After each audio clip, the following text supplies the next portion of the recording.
The news: a judge has ordered federal agents to halt immigration raids here in Southern California.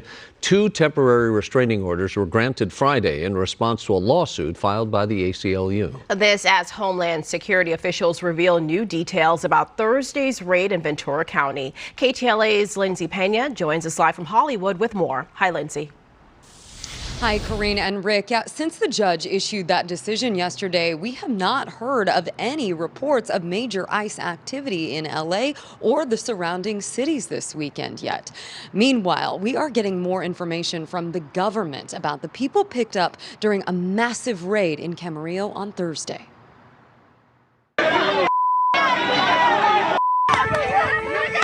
It's been over a month now that scenes like these have played out all over Southern California.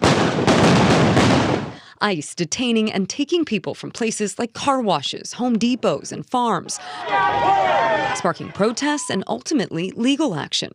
Friday, a judge reaching a decision in a lawsuit filed by the ACLU.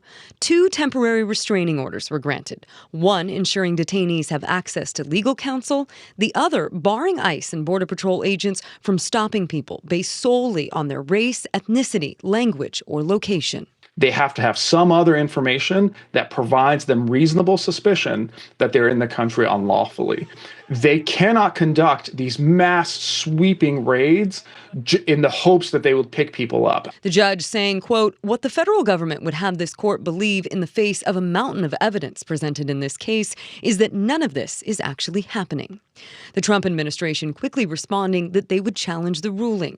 U.S. Attorney Bill Essayli issuing a statement. We strongly disagree with the allegations in the lawsuit and maintain that our agents have never detained individuals without proper legal justification. In the meantime, DHS continuing to speak out about the raid in Camarillo this week. One worker who fell during the operation is now confirmed dead, and there are reports of others still unaccounted for. Secretary Kristi Noem on X saying more than 300 undocumented people were arrested and 14 children were rescued from potential forced labor, exploitation, and trafficking.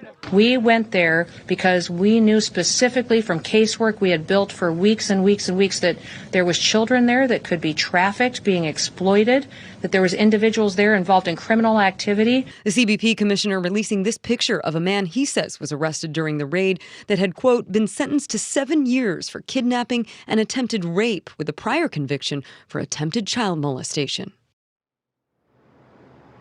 And those restraining orders will be in place for at least 10 days while the courts consider a more longer-term order. But again, the federal government has vowed to appeal the decision.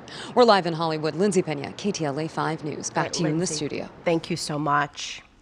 And Lindsay mentioned this in her story. A sad update tonight. Jaime Alanis, the farm worker who was critically injured during the Camarillo raid on Thursday, has died. His family confirming the news tonight. Police say he fell at least 30 feet as federal agents raided Glass House Farms. His family says Jaime has worked in the U.S. for the last 30 years to provide for his wife and daughter back home in Mexico. If you'd like to help support his family, there is a link to their GoFundMe. It's on our website, ktla.com.